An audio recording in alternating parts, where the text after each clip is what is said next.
Horizon théosophique, conférence sur le thème « Les morts sont-ils toujours près de nous ?» Amis, ce sujet de la mort a préoccupé bien sûr les vivants depuis des générations et des générations. Toutes les grandes traditions philosophiques et religieuses ont apporté un certain nombre d'enseignements sous la forme de mythes et sous la forme symbolique qui n'étaient pas très évidents à déchiffrer, mais qui permettaient de continuer à avoir confiance dans ce message essentiel que l'homme, dans sa nature profonde, est un être spirituel, donc il est déjà par définition immortel. On va voir en analysant à la lumière de l'enseignement de la théosophie ce que représente le processus de la mort, les différentes étapes, la finalité et ce qui ensuite n'est qu'une étape dans un vaste processus qu'on appelle la réincarnation, c'est-à-dire que c'est une phase qui ramène à une nouvelle incarnation et ainsi de suite. Il faut voir les choses dans un cadre plus général, mais c'est vrai que quand on pose la question « est-ce que les morts sont près de nous ?», on part de cette hypothèse que les morts sont encore vivants quelque part, mais on ne sait pas comment dire, sous quelle forme ils sont vivants et quelle est la relation possible avec les êtres qu'ils ont laissés derrière, chers ou pas forcément chers. Il y a un sujet qui a été mal compris dans les approches de la pensée. On a vu l'homme d'une manière un petit peu simple et on a surtout vu, par exemple dans les traditions qui ont éclairé le monde occidental, l'idée qu'il y a une vie, ensuite il y a la mort est le passage dans un au-delà.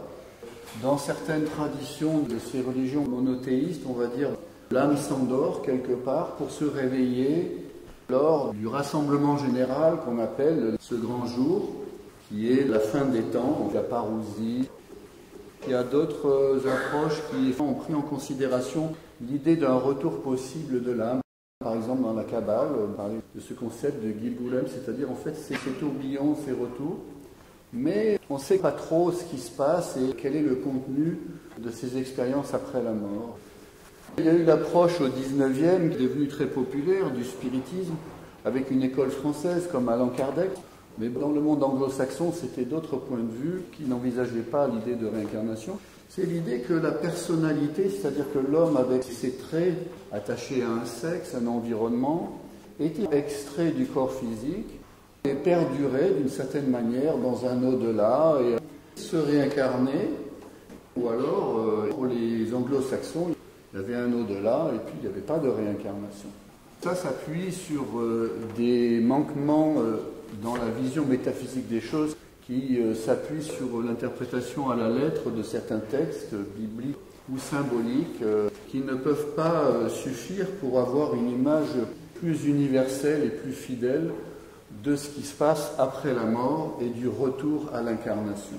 Pour la théosophie, on va le voir, s'appuie sur des éléments métaphysiques plus étoffés qui ne sont pas l'invention de Madame Blavatsky. Et tout son enseignement qu'on appelle la théosophie, ce qu'elle a écrit elle, ou des auteurs comme Judge, c'est une reformulation d'une sagesse qui n'a pas d'âge. Mais entre la sagesse portée par les sages et ce qui a pris la forme de ces traditions religieuses et philosophiques, il y a une mise en forme volontairement simplificatrice, soit symbolique, pour rendre les concepts métaphysiques accessibles à des gens qui n'étaient pas complètement préparés. On prend l'évangile, il y a deux langages, il y a le langage explicite pour les gens qui étaient initiés, et puis il y a le langage allégorique des paraboles. Par exemple, l'histoire qu'on ne peut accéder au royaume des cieux si on n'est pas capable de faire comme cet homme qui doit tout abandonner pour être capable de passer par le chat d'une aiguille. Il faut un détachement complet pour rencontrer les vraies valeurs spirituelles. Alors pour la mort, c'est pareil. Il y a eu dans l'Antiquité beaucoup de textes, mais il y a derrière toutes ces approches, une vision universelle de ces sages. Et ce qu'a fait la théosophie à la fin du XIXe, c'est de nous mettre entre les mains un enseignement pour précisément approfondir les choses. Et la clé, c'est l'universalité, c'est-à-dire que les vérités qui concernent l'homme sont les mêmes que celles qui concernent l'univers. Pour le sage, il va voir derrière l'idée des cycles, l'application à l'homme, c'est la réincarnation. Et ce sujet ce soir va nous permettre d'aller un peu plus loin pour comprendre ce que deviennent ces âmes, ces disparus, et est-ce qu'ils sont près de nous ou pas. Oui, ils sont près de nous, mais, et pour pouvoir expliquer le mais, il va falloir patienter un peu. Qu'est-ce que c'est que l'homme dont on parle? C'est bien sûr pas simplement le corps physique. La philosophie rappelle un certain nombre de repères universels, mais il y a quand même la première idée qu'il faut garder en tête, que nous sommes, dans notre racine première, l'esprit universel. Nous sommes un rayon de ce pouvoir de vie universelle. L'homme est traversé par une vie universelle. Cette vie universelle, elle lui donne le pouvoir de conscience, le pouvoir d'action, le pouvoir de connaissance. Non seulement tous les hommes ont ça à leur racine, mais aussi toutes les formes de vie. Alors voilà, donc on va prendre l'image d'un arbre, c'est-à-dire c'est l'univers et l'homme, puisqu'il est construit sur le même schéma. L'univers est comme un arbre qui pousse à l'envers, avec les racines dans le ciel et avec les feuilles qui sont là jusque sur le dernier niveau. Donc au centre, à la racine, il y a ce pouvoir de vie universel qui nous donne vie, qui nous donne conscience, qui nous permet de développer l'expérience et la sagesse. Nous ne sommes que des serviteurs de cette vie universelle, mais c'est un arbre qui va descendre et il y a différents plans. On peut dire qu'il y a 3 plans cachés qui correspondent à ces racines et qui sont des plans entièrement subjectifs qu'on ne voit pas, qu'on ne verra jamais et qui servent à comprendre comment est fabriqué, à quoi sert ce tronc et ses branches et ses feuilles. Chacun d'entre nous a des potentialités qu'il va falloir faire fructifier. Ces potentialités sont cette racine de l'arbre et puis après il y a ce qui va descendre et qui va apparaître jusque dans un corps. La mort, c'est en rapport avec le dernier aspect de cet arbre. Si on veut, c'est la pellicule qui est la plus externe, c'est-à-dire ce qui nous met en contact avec la vie qui nous entoure. Et puis, quand on remonte là, dans l'homme, c'est le monde des émotions, c'est le désir, c'est l'impulsion initiale du mouvement. Mais le désir ou l'émotion, c'est ça qui accompagne l'intelligence matérielle, c'est-à-dire l'intelligence en rapport avec la vie du corps. Mais l'homme, ça n'est bien entendu pas qu'un corps, un aspect astral, vital, et puis des émotions, une intelligence matérielle. C'est, si on veut, la dimension psychique, mais l'homme a des dimensions bien supérieures qui permettent de comprendre la générosité, le don de soi, la poursuite d'une recherche qui n'en finit jamais, mais il y a toute une sphère morale qui est le pont entre cet homme inférieur, psychique et matériel, et puis la dimension spirituelle qui est la racine de l'être. On va rappeler maintenant un peu les grandes étapes de la mort. Pour la théosophie, il y a un processus qui est balisé. Bon, il y a des exceptions. Disons qu'il y a un schéma général qui s'applique à tout le monde et qui est le prolongement naturel d'une vie avec un terme de vie qui est déjà défini en fait. Quand on naît, l'heure de la naissance est déjà définie. Bon, il y a des cas où, quand par exemple la mort est prématurée pour des raisons de suicide ou autre, l'âme va être dans une espèce d'antichambre et le processus de la mort ne commencera vraiment que quand la vie arrive à son terme. Dans l'astral, qui pilote le corps, finit par rentrer dans sa phase de décomposition et là il y a ce processus. Alors il y a une première étape qui est en rapport avec le bilan de la vie, c'est-à-dire que pour la théosophie, la première phase de la mort, le mourir et le moment de la mort, c'est un moment solennel. L'homme intérieur, la conscience, va imprimer sur ses instruments propres tout ce qui est ses souvenirs qui vont être dénichés. Alors il y a des passages, par exemple dans l'Océan de Théosophie, on voit quand le corps est froid et que les yeux sont clos, toutes les forces du corps et du mental se précipitent à travers le cerveau et la vie entière qui vient de se terminer s'imprime par une série de tableaux de manière indélébile dans l'homme intérieur. Il y a un transfert d'informations du corps vers les instruments de mémoire de l'homme intérieur, jusqu'en ses moindres détails, jusqu'aux impressions les plus légères et les plus fugitives. Cette œuvre solennelle achevée, le corps astral se détache, etc., etc. Donc là, le processus, ce qu'on appelle la première mort, c'est la mort physique. Le corps et son support, son astral soutien, qui lui permettait d'avoir sa cohésion, va être désagréable. Tous ces éléments-là vont se décomposer parce que les éléments spirituels auront été récupérés et sont partis sur des aspects plus subjectifs. Si on fait la crémation, ce n'est pas du tout l'âme qu'on brûle. On accélère ce processus de désagrégation. Et la théosophie, pour différentes raisons, dont sanitaires, recommande l'utilisation de ça. Donc ça, c'est la première mort. La mort, c'est un processus de séparation, mais en même temps avec la récolte qui va servir après. On va voir comment. Et puis après, il y a une deuxième phase qui va donner naissance à une deuxième mort.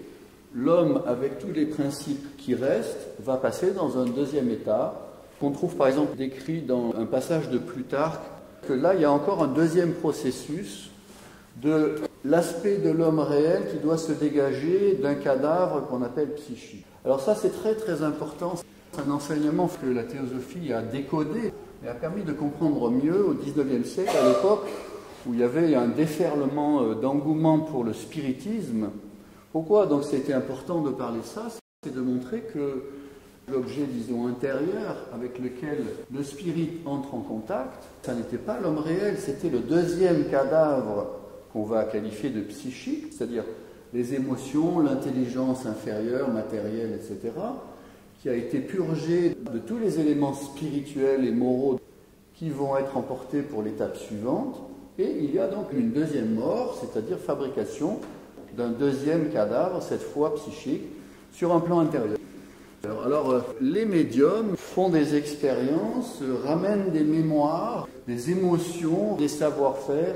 Par exemple, dans le XXe siècle, on a vu cet Allemand qui a été capable de reproduire la façon de dessiner de Dürer.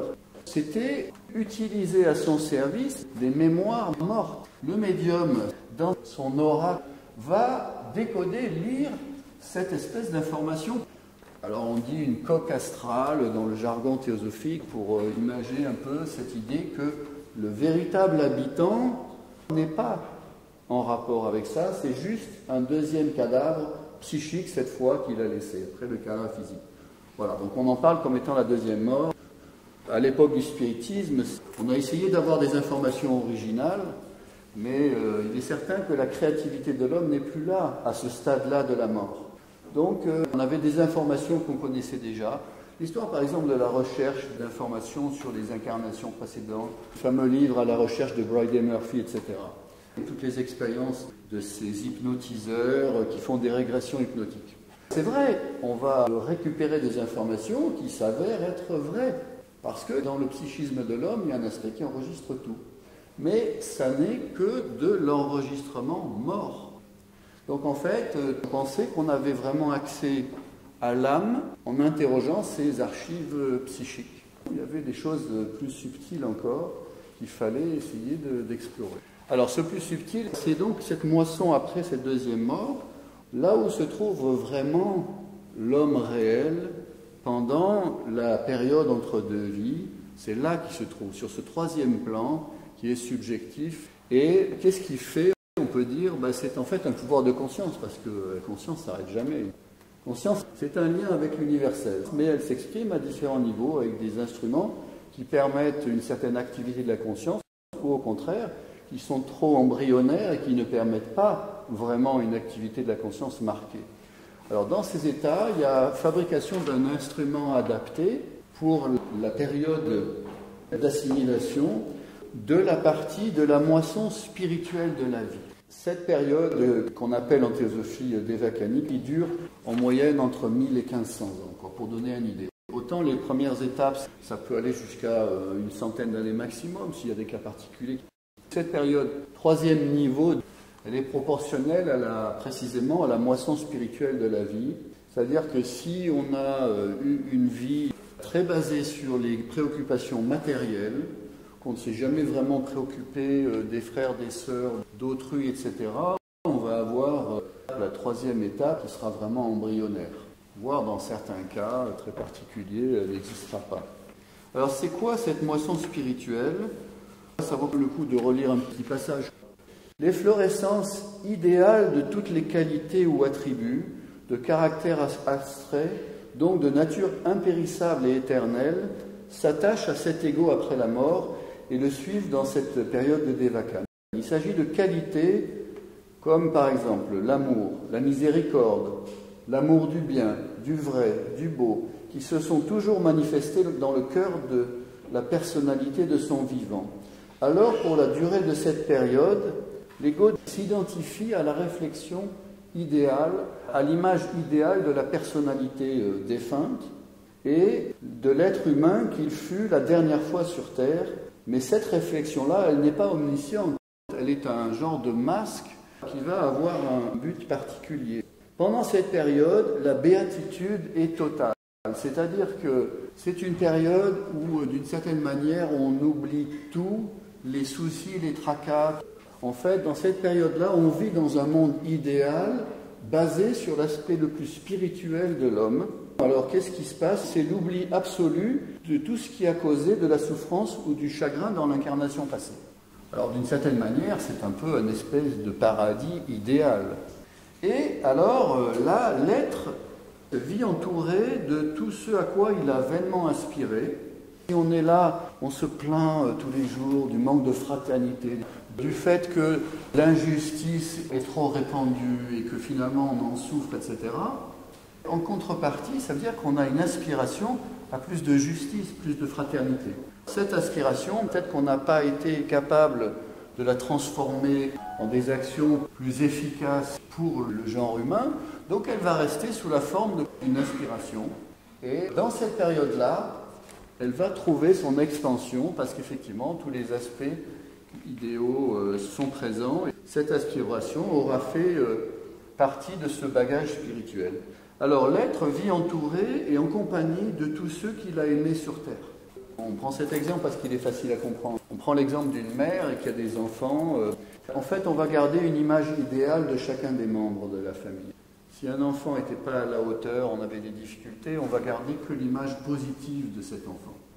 Et les liens d'amour seront les plus forts, c'est-à-dire que les aspects qui pourraient gâcher ce paradis relatif, temporaire, en fait, tous ces éléments-là sont gommés et on vit entouré donc de ces êtres qui ont constitué les gens qu'on a aimés. Les plus ardents désirs de son âme se trouvent comblés, c'est-à-dire on est dans un monde idéal, là. On est dans un monde où on va imaginer que, effectivement, c'est ce qui se passe. Et ainsi, pendant de longs siècles, une existence de béatitude sans mélange, qui est la récompense des douleurs qu'elle a endurées pendant la vie terrestre. Dans l'approche théosophique, on souligne évidemment le lien de causalité qu'il y a entre la vie qui s'est écoulée, ces aspirations qui n'ont pas été réalisées, qui ont été vécues un peu comme des frustrations d'une certaine manière, et qui donc ont donné naissance à la possibilité d'une compensation et d'un épanouissement sur cette dimension spirituelle. Alors, c'est vrai, c'est un paradis idéal, donc on est loin de la sagesse et de la connaissance absolue qu'a un sage, parce que le sage ne passe plus par ces états, parce qu'il est un peu au-delà de cette illusion que représente cet état, mais ça traduit le fait que les états de conscience après la mort sont une compensation karmique pour des aspects de la vie qui ont été semés et qui n'ont pas trouvé de récompense. Alors, bien sûr, il y a d'autres aspects karmiques qui ne sont pas pris en compte dans cet état et qui seront l'objet de compensation dans les événements, dans les circonstances, dans les instruments, lors de une ou des suivantes incarnations qui sont à venir. Ça, c'est la mécanique de ce processus. Ces aspirations non réalisées, les âmes dans cet état n'ont pas conscience de ce qui se passe sur la Terre, des tremblements de terre ou des catastrophes. Parce que précisément, elles sont préservées pour pouvoir avoir cet état de compensation, comme dans une bulle. Maintenant, à quoi ça sert? Ça sert donc, bien sûr, à exprimer un aspect du karma, en rapport avec des aspirations, mais en même temps, ça sert aussi le fait de vivre pendant ces 1000 à 1500 ans avec ce regard spirituel de l'homme réel, parce que l'homme réel, il a été là tout le temps. Il était là pendant la vie, c'est ce qui nous soutient, c'est notre aspect profond. Qu'est-ce que ça lui permet d'avoir? Eh bien, d'avoir un renforcement de ces côtés qui vont servir à refabriquer un psychisme et un corps physique, enfin un aspect opérationnel, renforcé par la présence plus marquée de la dimension spirituelle, puisque c'est la note tonique de cette expérience. Donc on voit que la finalité, c'est aussi faire que l'âme se fabrique pour la prochaine fois des instruments plus efficaces pour aller plus loin et pour réaliser un peu plus ces aspirations qui, là, dans la vie écoulée, n'étaient que des aspirations.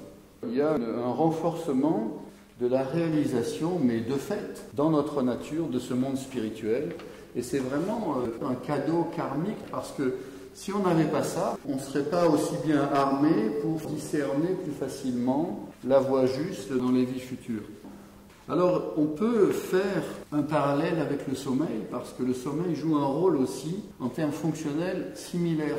C'est-à-dire que le sommeil profond, c'est celui qui est en rapport avec ce troisième niveau subjectif. Enfin, il y a le niveau physique, le niveau intermédiaire, que Mme Blavatsky appelle la salle d'apprentissage, c'est-à-dire ce monde de ces images qui sont chargées d'énergie, mais qui sont en rapport avec la personnalité. Et puis, il y a l'âme qui va, pendant le sommeil profond, remonter cet arbre jusqu'à sa racine, jusqu'à ce niveau qu'on appelle le sommeil profond, qui est un autre aspect de ce monde spirituel, et qui n'a pas la même coloration qu'après la mort, parce que là, il est très personnel après la mort. Là, il est plus universel, et ça donne la chance aussi à l'âme de respirer spirituellement, et de renforcer ses énergies pour attaquer la vie dans le monde objectif, avec plus de détermination et de sûreté. Il faudrait citer aussi, parce que le parallèle est très important, la finalité de la méditation. Cette fois, la méditation, ce n'est pas bien sûr quelque chose qui est subi, c'est quelque chose qui est voulu et qui est cultivé. Mais le but ultime de la méditation, c'est de faire le pont avec ce niveau spirituel qui est nous-mêmes, pour que cette jonction permette un transfert de la conscience des plans spirituels jusqu'au plan physique, sans interruption. Le sommeil, c'est la porte à notre portée, d'une certaine manière, de l'immortalité ici. Donc aujourd'hui, nous ne le réalisons pas, mais s'il y avait une réalisation plus grande de cette dimension que nous sommes spirituellement au fond, il y aurait effectivement un transfert, peut-être au début, le sentiment de quelque chose, ensuite il y a une réalisation qu'il y a vraiment quelque chose, et après il y a une expérience beaucoup plus affirmée de cette immortalité. Et donc c'est possible, ici et dans cette vie. Pour revenir à notre question, pour terminer, est-ce que les morts sont toujours près de nous? Oui, on l'a dit, les morts sont près de nous, mais ils ne sont pas près de nous d'une manière aussi, on va dire, équipée que nous, pour pouvoir rentrer en communication comme nous. Et donc, ils sont sur leur planète intérieure, branchés sur un mode de béatitude et sur l'assimilation spirituelle. Alors, est-ce que la théosophie nous parle de possibilités de contact? Sûrement pas, bien sûr, avec le cadavre psychique, puisque là, ce sont des archives psychiques qui ne représentent plus l'homme réel. Il y a des circonstances dans lesquelles un contact est possible. On l'a vu tout à l'heure dans la lecture, mais il y a des liens qui sont tissés dans cette vie et dans les précédentes qui demeurent, parce que l'amour est une force spirituelle qui passe au-delà de ce que représente une vie physique incarnée. Il y a un passage dans la clé de la théosophie qui dit que des êtres qui se sont aimés d'un amour spirituel ont bien évidemment un maximum de chances de se retrouver au cours d'une ou d'une autre incarnation pour s'incarner ensemble. Parce que ces liens sont des liens d'âme à âme. Alors bien sûr, l'aspect personnel se dissipe. Néanmoins, il y a des possibilités de manifestation. Dans le cas de rêve, par exemple, donc ça veut dire que là, c'est le vivant qui dort, qui passe dans ce monde du rêve et sommeil sans rêve, parce que bon, le rêve, c'est juste une étape, en fait. Il peut y avoir effectivement des communications qui se font directement, c'est-à-dire des communions spirituelles, parce qu'on a un lien particulier avec cette entité. Il y a des choses qui sont un peu difficiles à comprendre, mais qui sont néanmoins réelles. C'est la possibilité, par exemple, de précaution que peut exercer une mère vis-à-vis d'enfants qu'elle a laissés derrière. Par ce pouvoir de l'amour, elle peut exercer un rôle d'ange gardien qui va éviter éventuellement des catastrophes par le pouvoir de son amour et la capacité qu'elle a aussi d'utiliser des forces universelles. Un sage peut le faire et une mère peut le faire. Donc c'est un peu éviter certaines circonstances qui pourraient être encore plus difficiles karmiquement. Les médiums dans l'Antiquité, très très purs et désintéressés, pouvaient entrer en contact avec la sphère individuelle. Alors c'était une certaine forme de ce que Mme Blavatsky avait appelé en anglais le vrai spiritualism. C'est la possibilité de faire ce contact avec l'homme réel dans son activité particulière, avec son travail et son paradis à lui.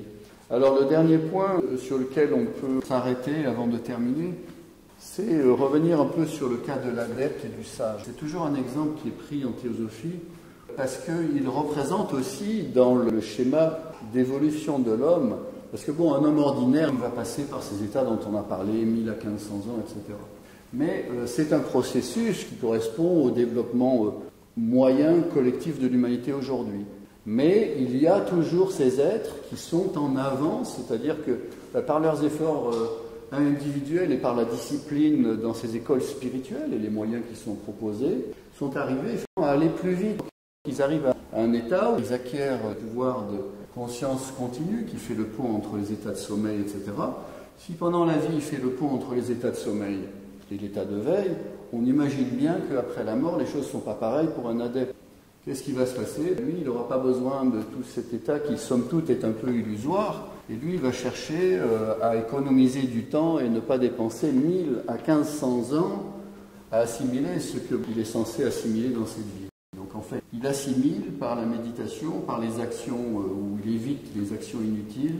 Il évite d'aspirer à des choses irréalistes et de passer son temps à rêver. Mais il n'a plus besoin de ces états de repos et d'assimilation. Et par compassion, alors d'une certaine manière, il va renoncer à ces états après la mort et il va chercher à se réincarner rapidement, voire dans certains cas très très particuliers, utiliser une opportunité d'un corps qui se libère, etc. Là, on rentre dans le domaine de l'occultisme, donc on s'arrêtera là, mais c'est vrai que ce sont des moyens qui montrent comment ce sage a fait le pont conscient avec tous les niveaux de sa nature, et donc il a évidemment le recul que lui donnent toutes ses vies passées et l'accès à cette omniscience qui est potentielle en nous, qui a du mal à percoler jusque dans la conscience à travers le cerveau et le corps physique. Donc les morts, évidemment, ils sont toujours près de nous, oui, c'est vrai, mais en fait, ils sont dans un monde subjectif. Et donc, à l'exception des différentes possibilités qu'on a évoquées tout à l'heure, ils sont là comme une protection pour nous, ils sont là dans nos pensées, ils sont là, en fait, ils n'ont pas de soucis que l'on peut avoir sur la Terre, ils sont dans un monde de béatitude pour digérer l'aspect spirituel de l'expérience et pour reprendre du service, puisqu'effectivement, il y a la réincarnation.